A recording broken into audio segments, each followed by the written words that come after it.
Hello guys, स्वागत है आपका सिटीजन जी चैनल पर। और आज आप देखने वाले हो tales from the crypt season 1 का पार्ट 2। इस वीडियो में आप 4th, 5th और 6th एपिसोड को देखोगे और यहाँ ये सीजन खत्म हो जाएगा। लेकिन चिंता मत कीजिए, सेकंड सीजन भी आपको यहीं देखने को मिलेगा। तो ऐसी यूनिक और इंटरेस्टिंग वीडियोस देखते रहने के लिए चैनल को सब्सक्राइब करके बेल नोटिफिकेशन जरूर से ऑन कर लो, ताकि मुझे वीडियो बनाने की मोटिवेशन मिलती रहे और आपको वीडियोस की नोटिफिकेशन। और अगर आपको ये सीरीज पसंद आ रही है तो आप हॉरर एंथोलॉजीज वाली प्लेलिस्ट भी चेक कर सकते हैं, वो आपको इससे भी ज़्यादा पसंद आएगी। तो अब ज़्यादा देर ना करते हुए जल्दी से स्टोरी स्टार्ट करते हैं।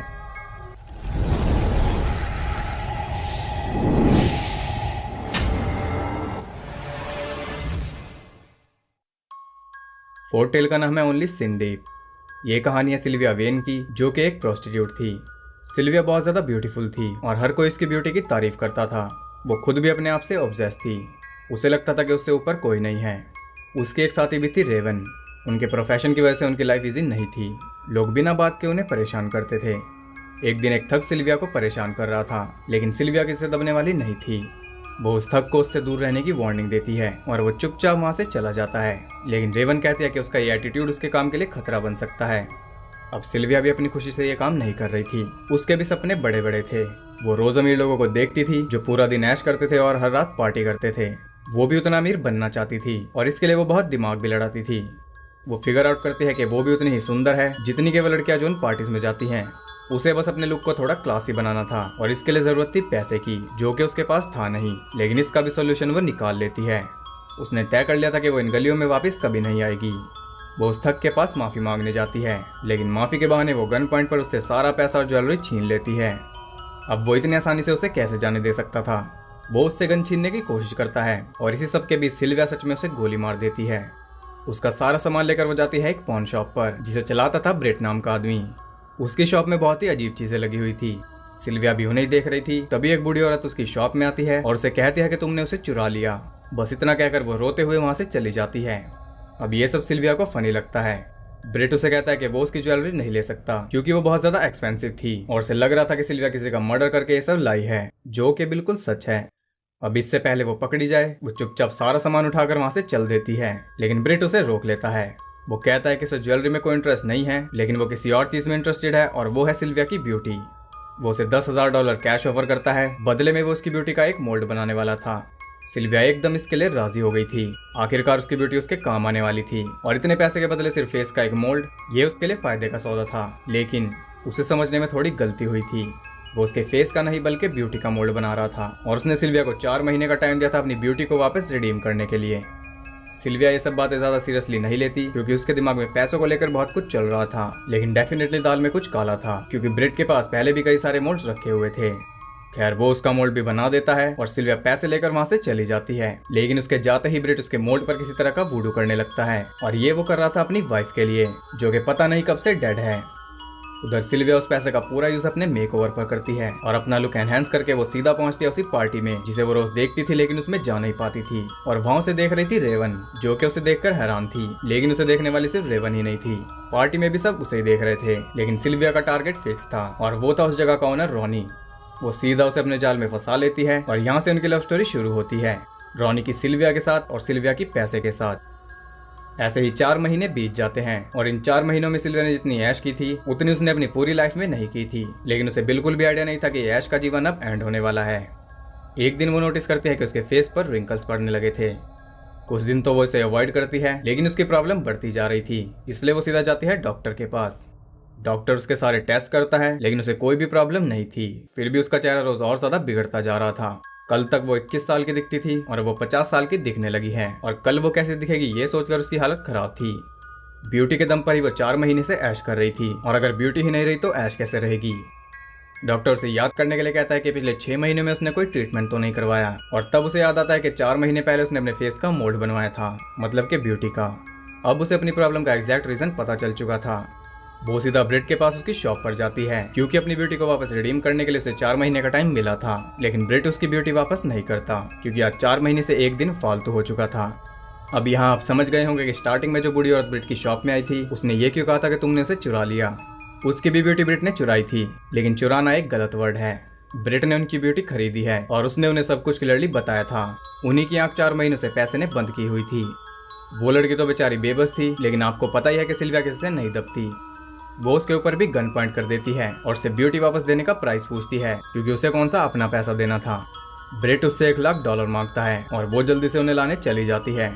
वो रॉनी का सारा कैश और ज्वेलरी जमा करने लगती है। तभी रॉनी वहाँ पहुँच जाता है और वो उसे बिल्कुल भी नहीं पहचान पाता।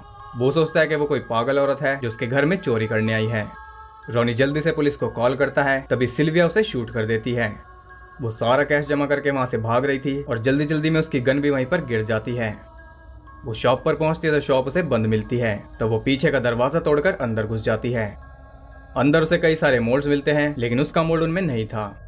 उसका मोल्ड सबसे अलग रखा था, क्योंकि वूडू के थ्रू अब उसका फेस ब्रिट की वाइफ का हो चुका था और उसकी वाइफ का फेस हो चुका था सिल्विया का। बेसिकली सिल्विया को अपनी वाइफ बनाए बिना भी ब्रिट ने उसे अपनी वाइफ बना लिया। सिल्विया ये देखकर हैरान थी। तभी ब्रिट भी वहां पहुंच जाता है। वो उसे सारा कैश और ज्वेलरी दे देती है, लेकिन इसका अब कोई फायदा नहीं था। ब्रिट उसकी ब्यूटी उसे वापस दे सकता था, लेकिन अब वो उसका क्या करेगी। जिस गन को वो रॉनी के घर में छोड़ आई थी, उस पर लगे फिंगरप्रिंट से पुलिस ने उसकी पहचान कर ली थी और अब हर एक अखबार की हेडलाइन पर वही थी। अब उसके पास दो चॉइस थी, या तो वो अपनी ब्यूटी वापस लेकर इलेक्ट्रिक चेयर पर बैठ सकती थी, या फिर अपनी ब्यूटी को भूलकर चैन से जी सकती थी। और ट्रस्ट मी, उसे दूसरा ऑप्शन ज्यादा भारी लग रहा होगा। अब उसकी ब्यूटी उसके लिए शाप बन चुकी थी। वो चाहकर भी अपनी ब्यूटी वापस नहीं ले सकती थी, इसलिए वो अपने मोल्ड को उठाकर वहां से भाग जाती है। लेकिन रास्ते में वो एक लड़की से टकरा जाती है और वो मोल्ड उसके हाथ से गिरकर टूट जाता है। वो लड़की थी उसकी पुरानी साथी रेवन, जो कि अभी भी वहीं पर थी। लेकिन जल्दी आगे बढ़ने के चक्कर में सिल्विया उम्र में भी जल्दी आगे बढ़ गई। तो ये थी सिल्विया की कहानी। इससे हमें सीख मिलती है कि ब्यूटी कोई टूल नहीं है। जिस ब्यूटी पर उसे हमेशा से घमंड था, आखिर में वो घमंड टूट ही गया। और अगर आप समझ नहीं पाए तो बता दूं कि रेवन को ब्लैक इसीलिए दिखाया गया है ताकि हमें इनमें फर्क दिखे।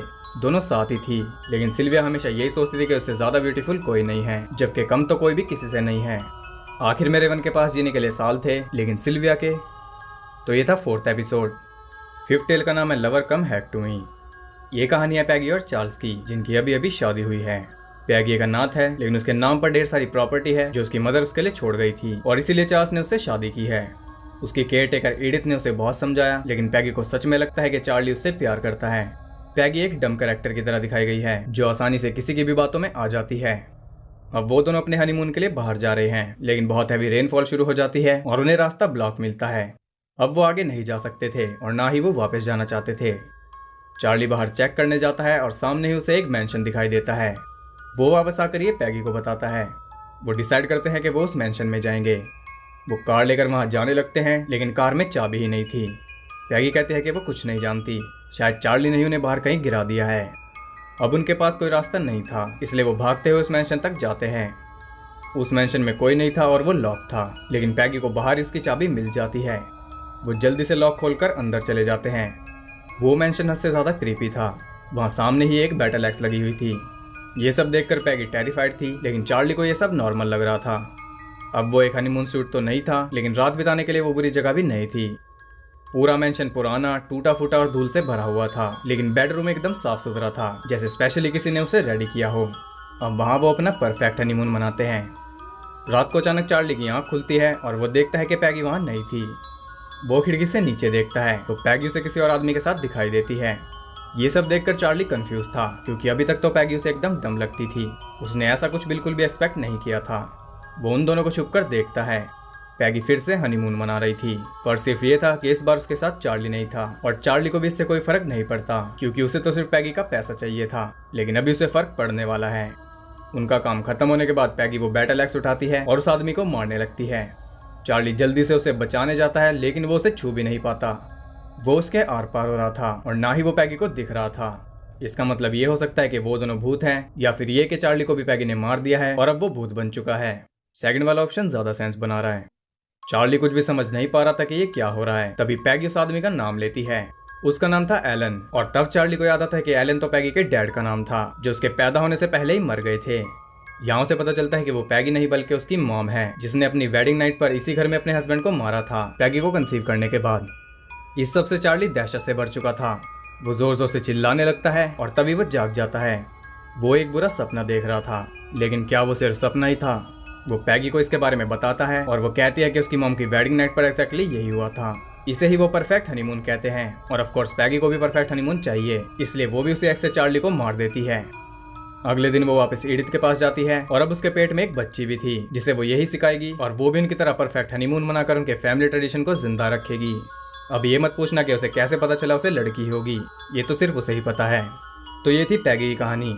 अब इससे क्या सीख मिलती है इसमें तो मैं भी कंफ्यूज हूँ, लेकिन उस टाइम पर जो भी ऐसी कहानियां लिखता था उसे अवार्ड मिलना चाहिए था। ओवरऑल इसमें चार्ली पैगी का फायदा उठाना चाहता था, लेकिन आखिर में उसी का फायदा उठा, और ऐसा जैसा कोई सोच भी नहीं सकता। इसीलिए कहते हैं कि शादी करने से पहले सामने वाले के फैमिली ट्रेडिशन के बारे में पता कर लेना चाहिए। तो ये था 5th एपिसोड। 6th एपिसोड का नाम है कलेक्शन कंप्लीटेड।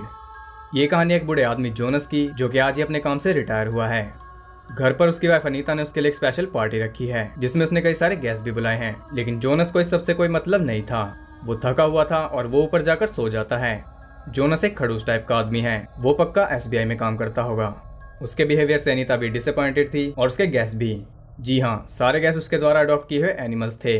वो एक एनिमल फ्रीक थी, उसे जहाँ भी कोई एनिमल दिख जाता वो उसे उठाकर घर ले आती थी। ऐसा इसलिए क्योंकि उनका कोई बच्चा भी नहीं था, और इतने सालों में जोनस ने आज तक कोई भी छुट्टी नहीं ली। वो सुबह काम पर जाता था और रात को वापस आता था।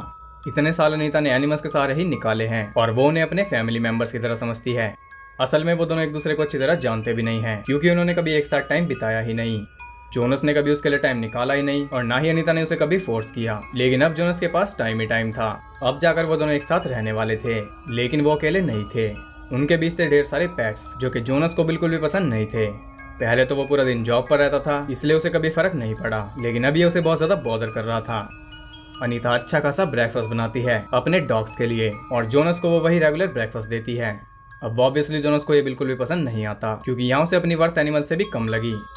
अगले दिन वो उसे ब्रेकफास्ट में ब्रेड पर कैट फूड लगाकर दे देती है, जिससे वो और ज्यादा भड़क जाता है। तो अभी उनके घर में एक बुलडॉग आता है, जिसका नाम अनीता ने रखा हुआ था जोनस। अब यहाँ हालात और ज्यादा बिगड़ जाते हैं। जोनस को लग रहा था कि वो सालों से एनिमल्स के लिए ही कमा रहा है, क्योंकि उन्हें मीट मिल रहा है और जोनस को कैट फूड। ये हजम कर पाना उसके लिए मुश्किल था, और खाना भी।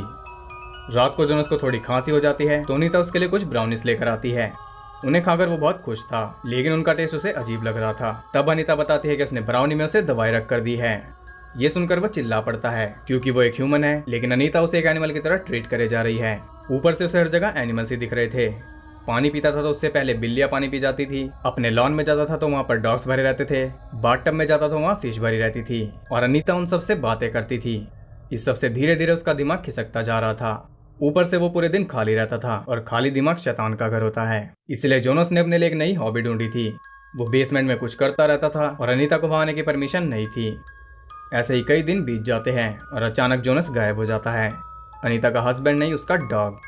वो उसे बहुत ढूंढती है, और आखिरकार वो उसे मिल जाता है, लेकिन वो बिल्कुल भी नॉर्मल नहीं था। उसके साथ कुछ प्रॉब्लम थी, और वो प्रॉब्लम की थी ह्यूमन जोनस ने। यही उसकी नई हॉबी थी, टैक्सीडर्मी। टैक्सीडर्मी एक आर्ट फॉर्म है जिसमें एनिमल्स की बॉडी को प्रिजर्व करने के लिए उन्हें स्टफ करके स्टैचू बना देते हैं। इतने दिनों से जोनस यही कर रहा था। अनीता को एनिमल से प्यार था, और अब जोनस को भी था, लेकिन दोनों का प्यार अलग अलग है। वो अनीता को बेसमेंट में जाकर उसे कुछ और एनिमल्स दिखाता है, जिन्हें देखकर अनीता उससे भी ज्यादा पागल हो जाती है, और वो उसके सर में हथौड़ा दे मारती है। लेकिन ये सब यहीं खत्म नहीं होता।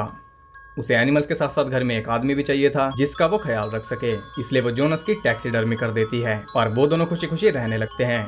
तो ये थी जोनस की कहानी। तो इससे हमें सीख मिलती है कि हमें अपनी फैमिली को भी थोड़ा टाइम देना चाहिए। पूरी लाइफ अनीता जोनस से उसका टाइम मांगती थी, तब उसने टाइम नहीं दिया, लेकिन जब उसके पास टाइम ही टाइम था तब वो टाइम मांग ही नहीं रही थी। टाइम देने के लिए उसके पास बहुत सारे साथी थे। ये बात भी जोनस को पसंद नहीं आई, और उसने सभी पेट से छुटकारा पाने का सोचा, लेकिन उनके बदले अनीता ने उसी से छुटकारा पा लिया, क्योंकि अनीता के लिए वो एनिमल से रिस्पॉन्सिबिलिटी थे। तो ये था 6th और फाइनल एपिसोड, और इस वीडियो में इतना ही। यहाँ ये सीजन खत्म होता है। आप बताइए इन तीनों में से आपकी फेवरेट टेल कौन सी है? मेरी फेवरेट है सबसे पहले वाली, क्योंकि वो आजकल की दुनिया से बहुत ज्यादा रिलेटेबल है। अगर आपको ये वीडियो और मेरे एफर्ट्स पसंद आए तो वीडियो को एक लाइक और कमेंट जरूर करना। सेकंड सीजन देखने के लिए चैनल को सब्सक्राइब करके बेल नोटिफिकेशन को ऑल पर सेट कर लो, ताकि नोटिफिकेशन आप तक सिल्विया की तरह लेट ना पहुंचे। लेटेस्ट मूवी न्यूज़ और फैक्ट्स जानने के लिए मुझे इंस्टाग्राम पर फॉलो कर सकते हो। वहाँ आपको बहुत कुछ एक्स्ट्रा जानने के लिए मिल जाएगा, और वहाँ आप ज़्यादा कनेक्टेड रह सकते हो। लिंक डिस्क्रिप्शन में है। तो मैं मिलता हूँ आपसे अगली वीडियो में, तब तक के लिए सबको बाय।